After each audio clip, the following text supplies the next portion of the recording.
Hello class.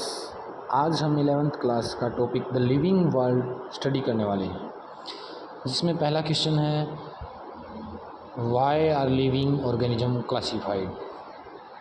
जो living organisms हैं उनको क्लासिफाइड करना क्यों ज़रूरी है, हमने क्यों उनको क्लासिफिकेशन उनका किया।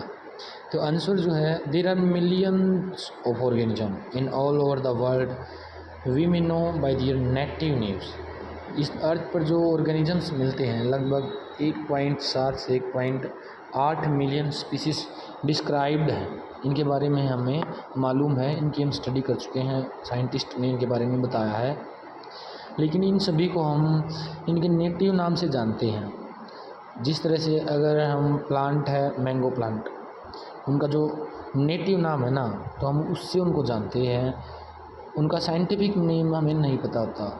तो इसमें कुछ प्रॉब्लम्स आती हैं। जिस तरह से अगर इसमें हम स्टडी करते इसकी आइडेंटिफिकेशन और इसकी और भी काफ़ी चीज़ें जिसमें कन्फ्यूजन राइज होता है, उनको हम क्लासीफाई नहीं कर पाते। इसीलिए उनका साइंटिफिक क्लासिफिकेशन ज़रूरी होता है कि ऑर्गेनिजम्स को हम स्टडी कर पाएँ, उनकी ओरिजिनल करैक्टरिस्टिक्स, उनका क्लासिफिकेशन अलग अलग से हम कर सकें, डिफरेंट इंडिविजुअल्स को पढ़ सकें। उसके बाद सेकंड क्वेश्चन हमारा आता है why the classification system change now and then. जो क्लासिफिकेशन सिस्टम है वो पहले भी चेंज होता रहा है और आज भी चेंज हो रहा है, ऐसा क्यों? इनिशियल जो क्लासिफिकेशन था वो फोकस करता था हैबिट और हैबिटाट के ऊपर, ऑर्गेनिजम्स की क्या हैबिट है और कहाँ वो रहते हैं, उनका आवास स्थल, उनका हैबिटेट। लेकिन धीरे धीरे जो है ना, ये हैबिट और हैबिटाट के अलावा और भी काफ़ी सारी सिमिलरिटीज़ इनमें देखने को मिलती हैं हमें। बाद में जो क्लासिफिकेशन किया गया उसमें मॉर्फोलॉजिकल, एम्ब्रियोलॉजी और इन सभी को मद्देनज़र रखते हुए उनका फाइलोजेनेटिक्स रिलेशनशिप और साइटोलॉजिकल रिकॉग्नाइज उन ऑर्गेनिजम्स को किया गया कि उनकी कैसी उनकी मॉर्फोलॉजी है, उनकी बनावट कैसी, वो बाहर से दिखाई कैसा देते हैं। एम्ब्रियोजेनेसिस, उनकी एम्ब्रियो डेवलपमेंट वो किस तरह से होती है, ये सभी चीज़ें मायने रखती हैं। उनकी मॉर्फोलॉजी, एम्ब्रियोलॉजिकल, फाइलोजेनेटिक्स और उनका साइटोलॉजी, उनकी सेल जो डिफरेंशिएशन है, सेल ऑर्गेनाइजेशन, ये सभी चीज़ें जो है उनको हम मद्देनज़र रखते हैं क्लासिफिकेशन में। पहले कुछ था, अब कुछ है। और जो मॉडर्न क्लासिफिकेशन है, आज के टाइम पर जो मॉडर्न डे क्लासिफिकेशन है, उसमें बायोकेमिकल्स टेक्निक जो उनको हम क्लासिफाई करते हैं ऑर्गेनिजम्स की, उस बेसिस पर उनका न्यूक्लिक एसिड जो है उसके बेसिस पर हमने उनको डिफ्रेंशिएट किया है। पहले उनकी जो क्लासिफिकेशन हमने किया उनके नेटिव, उनके हैबिटेट पर, उनकी हैबिट्स के ऊपर, फिर उनकी मॉर्फोलॉजी के ऊपर, और आज जो क्लासिफिकेशन है वो बायोकेमिकल्स टेक्निक के ऊपर। अगला जो क्वेश्चन है बेटा, उसमें क्राइटेरिया है कि क्यों हम जो ऑर्गेनिजम्स, कोई भी नया ऑर्गेनिज्म, नया पीपल जो हमें मिलता है, कोई इंसान नया मिलता है, तो उसको हम कैसे क्लासीफाई, कैसे करैक्टरिस्टिक्स करते हैं उनके, कैसे उसको कैटेगराइज करते हैं। तो उनको कैटेगराइज करने के लिए कुछ मेन कैटेगरीज हैं, कुछ करैक्टरिस्टिक्स हैं, जिस तरह से जिनमें हम पढ़ते हैं कि उस ऑर्गेनिजम्स की कुछ कैटेगरीज, जैसे जेंडर है, स्किन है, उसकी हॉबीज़ हैं, उसका नेचर, उसकी एजुकेशन, जेंडर है कि ऑर्गेनिज्म को स्टडी करना हमने, तो उसको कैसे आइडेंटिफाई करेंगे, तो हमें उसकी करैक्टरिस्टिक्स, उसकी जानकारी, उसकी नॉलेज इकट्ठा करनी पड़ती है। उनको ग्रुप में हमने डिवाइड करना पड़ेगा कि उसका कलर, उसका नेचर और उसका हैबिटेट, उसकी एजुकेशन और उसका करियर, इन्हीं सभी चीज़ों से हम उसको कैटेगराइज करते हैं। वैसे ही हमें ऑर्गेनिजम्स को भी कैटेगराइज करना पड़ता है उनकी अलग अलग बेसिस पर। फोर्थ क्वेश्चन इसमें है what do we learn from identification of individual and population.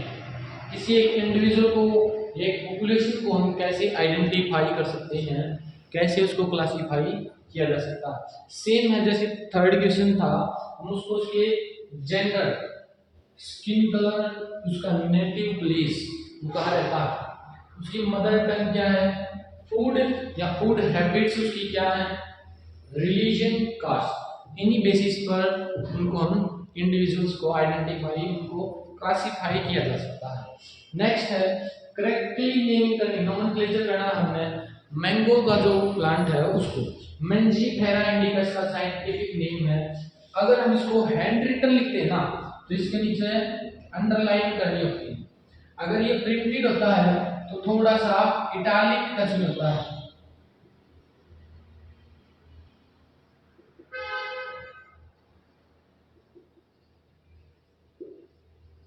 थोड़ा सा इटालिक जो है फॉन्ट होता है इसका। और फर्स्ट वर्ड जो है ना वो capital, first letter sorry first letter capital, बाकी सभी स्मॉल लेटर्स होते हैं। ये इसकी करेक्टली नोमेनक्लेचर होता है। पहला लेटर कैपिटल, बाकी सभी छोटे। और अंडरलाइन करते हैं इनको दोनों वर्ड को सेपरेटली, अलग अलग इनको अंडरलाइन करना पड़ता है। नेक्स्ट क्वेश्चन है डिफाइन टेक्सा। टेक्सा क्या होता है?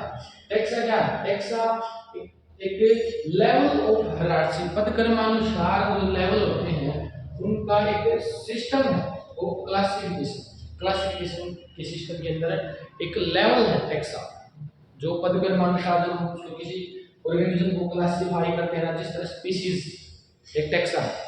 उसके बाद हम एग्जांपल देखते हैं, एग्जांपल समझ में आएगा। जिस तरह किंगडम एक सबसे बड़ा टेक्सा, ग्रुप ऑफ ऑर्गेनिज्म। उसके बाद फाइलम या डिवीजन बोलते हैं। क्लास, ऑर्डर, फैमिली, जीनस और स्पीशीज, ये टैक्सोनॉमिकल कैटेगरीज हैं। टैक्सा जो है वो अलग अलग लेवल पर ये कैटेगरीज है। जिस तरह किंगडम की अगर बात करें, किंगडम एनिमलिया एक टैक्सा, प्लेंटाई एक टैक्सा है। फाइलम की बात करें, प्रोडक्टा, नॉन प्रोडक्टा, ये फाइलम्स होते हैं। क्लास की बात करें, मैमलिया है, मैमल्स, वो एक क्लास है। इसी तरह से ये सभी टैक्सोनॉमिकल कैटेगरीज के अंदर छोटे छोटे ग्रुप बनाए हैं ऑर्गेनिज्म के, जिनको हम टैक्सा कहते हैं। नेक्स्ट क्वेश्चन है try to collect the currently accepted meaning for the word species. Species का क्या मतलब होता है? जो करेक्टली डिफाइंड जो मीनिंग है, एक्सेप्टेड जो आज के टाइम पर जो एक्सेप्टेड मीनिंग है उसके बारे में बताना है।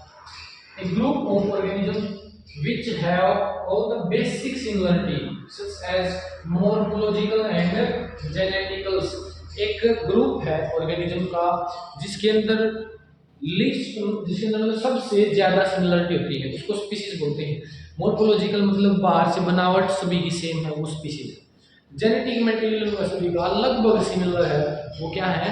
स्पीशीज के अंदर आती है। In higher plant and animal, बड़े प्लांट और एनिमल्स की अगर हम बात करें वहां पर रिप्रोडक्टिव कैरेक्टरिस्टिक्स जिसके अंदर सिमिलर होती है वो स्पीशीज कहलाती है। मतलब रिप्रोडक्शन का मोड सिमिलर, वो स्पीशीज। और बैक्टीरिया की अगर बात करें तो इंटरब्रीड, जो इंटरब्रीड कर सकते हो वो क्या है? मॉर्फोलॉजिकली सिमिलर है। रिप्रोडक्शन और मोड ऑफ न्यूट्रिशन लगभग सभी सिमिलरिटी उनके अंदर होती है, उसको हम एक स्पीशीज के अंदर काउंट करते हैं। नाइन्थ जो क्वेश्चन इसके अंदर है उसमें हमने डिफाइन करना, उसमें हमको फाइलम को डिफाइन करना है। फाइलम क्या है? जो किंगडम है, किंगडम उससे लोअर है, लोअर कैटेगरी है। फाइलम किंगडम से लोअर कैटेगरी है। हायर कैटेगरी किससे है? And higher than class.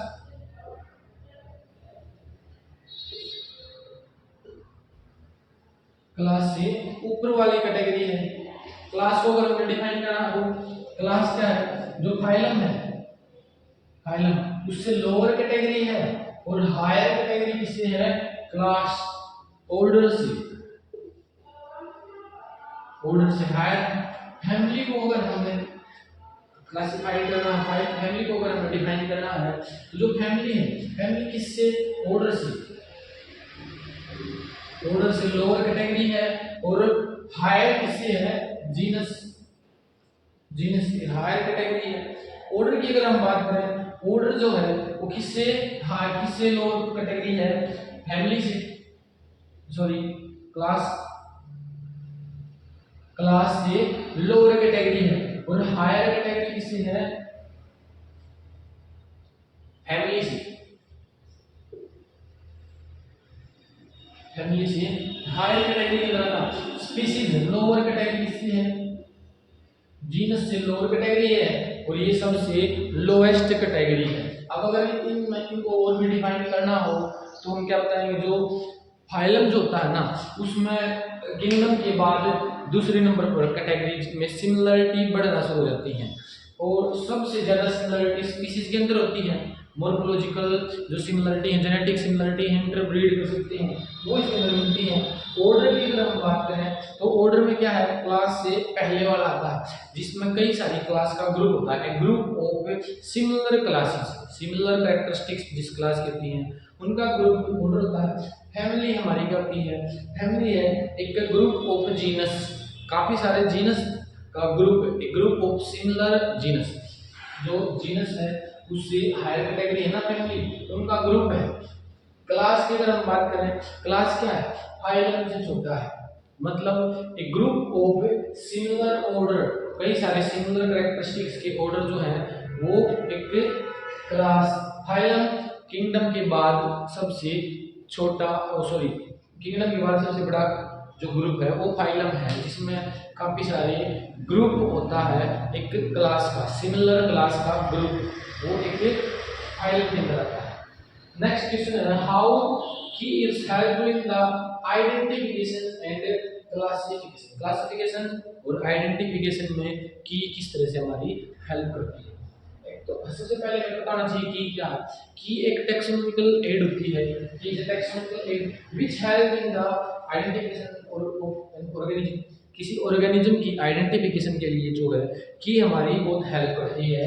इसके अंदर हमें सारी की सारी वो नॉलेज, वो जानकारी दी हुई होती है, किसी भी स्पीशीज से रिलेटेड है, किसी दूसरी स्पीशीज से उसको अगर हम कंपेयर कर रहे हैं, कंपैरिजन की कैरेक्टरिस्टिक उसके अंदर होगी, अपोजिट कैरेक्टरिस्टिक्स उसके अंदर होगी, सिमिलर कैरेक्टरिस्टिक्स उसके अंदर हमें देखने को मिलती है।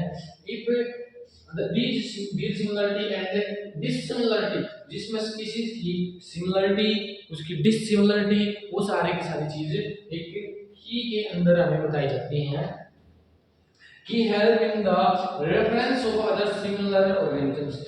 उसी तरह के दूसरे ऑर्गेनिजम्स का जो रेफरेंस है उसमें भी हम की हेल्प लेते हैं। वुमेन्स को पढ़ते पढ़ते अगर हम होमो सेपियंस की दूसरी स्पीशीज होगी ना, जो होमोजीनस है उसके अंदर चिंपैंजी वगैरह, उनको भी हम स्टडी कर सकते हैं, उसका रेफरेंस भी कौन देता है, की के हेल्प से मिलता है। और if entity is not already recorded, अगर कोई स्पीशीज डिस्कवर ही नहीं है, की हेल्प इन द रेफरेंस, की help the reference of other similar categories. अगर कोई एंटिटी जो है ना, वो सॉरी ये नहीं था, द अपोजिट कॉन्ट्रास्टिंग कैरेक्टरिस्टिक्स की क्या हेल्प करती है, एक स्पीशीज से दूसरी स्पीशीज में सिमिलरिटी और उसकी अपोजिट कॉन्ट्रैक्शन अगर हमें कॉन्ट्रास्टिंग अगर हमने करनी है, उसमें भी की हमारी हेल्प करती है। और कोई स्पीशीज अगर डिस्कवर ही नहीं है तो उसके बारे में अगर उसको हमें डिस्कवर करना है तो उसकी कैरेक्टरिस्टिक्स जिस स्पीशीज के साथ मैच होती है ना, वो की हमें प्रोवाइड कर देती है। वो रेफरेंस हमें कहाँ से मिलेगा, की से मिलेगा। जो अनडिस्कवर्ड स्पीशीज है, न्यू स्पीशीज है जो पहले रिकॉर्डेड हुई नहीं है, उसके बारे में रेफरेंस हमें कहाँ से मिलता है, की से। नेक्स्ट क्वेश्चन है, illustrate the taxonomical hierarchy with stable example of plant and animal। Plant और एनिमल में पदक्रमानुसार अगर हम देखें, पदक्रमानुसार मतलब किंगडम, फाइलम, इस तरह से, उसके बाद क्लास, ऑर्डर, फैमिली, जीनस और स्पीशीज, इस तरह से हमने डिफरेंस बताना है। तो प्लांट में हमने लिया वीट और ह्यूमंस लिया हमने एनिमल्स के अंदर। किंगडम की अगर बात करें तो प्लेनेटाई किंगडम से है वीट, और ह्यूमंस की अगर बात करें तो वो कौन से किंगडम से है, वो एनिमल या किंगडम से है। अगर हम फाइलम की बात करें, एंजियोस्पर्म जो है ना, वो वीट का फाइलम है जिसके अंदर फ्लावर्स आते हैं, एंजियोस्पर्म सीड की फॉर्मेशन होती है, वो है। कोरडाटा ह्यूमंस का फाइलम है। कोरडाटा मतलब वो जिनकी बॉडी के ऊपर नोटोकोर्स पाया जाता है, वो। अगला है क्लास मोनोकोटिलेडोनस। मोनोकोटिलेडोनाई जो है वीट की क्लास है, जिसमें सीड जो होता है ना, एक कोटिलेडन के अंदर होता है, जिसमें दो कोटिलेडन डाइकोटिलेडोनस बन जाएंगे। इसमें क्या है, वीट मोनोकोटिलेडोनस के अंदर है। और वुमेन्स है मैमलिया क्लास के अंदर। मैमल्स हैं, बच्चों को जन्म देती है, मेमोरी ग्लैंड इनके पास होती है। नेक्स्ट ऑर्डर की बात करें तो पोल्स जो है ना, ऑर्डर है वीट का, और पेरिमेटा ऑर्डर है वुमेन्स का।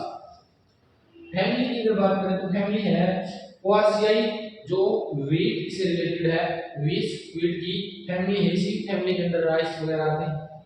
होमोनिडाई ये फैमिली है वुमेन्स की, इसके अंदर मंकी वगैरह चिंपैंजीज की फैमिली के अंदर आते हैं। होमो जो है वो जीनस है वुमेन्स का, और ट्रिटिकम जो जीनस है वीट का है। ट्रिटिकम एस्टिवियम इसका स्पेसिफिक नेम है, और सेपियंस वुमेन का स्पेसिफिक नेम है। इस तरह से इनको इनको डिफरेंस हम कर सकते हैं। इसी तरह नेक्स्ट जो चैप्टर है सेकंड चैप्टर, और उसके बाद ऐसे 12th के जो एक्सरसाइज टेक्सचुअल एक्सरसाइज और सभी चीज़ों के बारे में नॉलेज के लिए प्लीज़ चैनल को सब्सक्राइब करें, इसको शेयर करें। Thank you.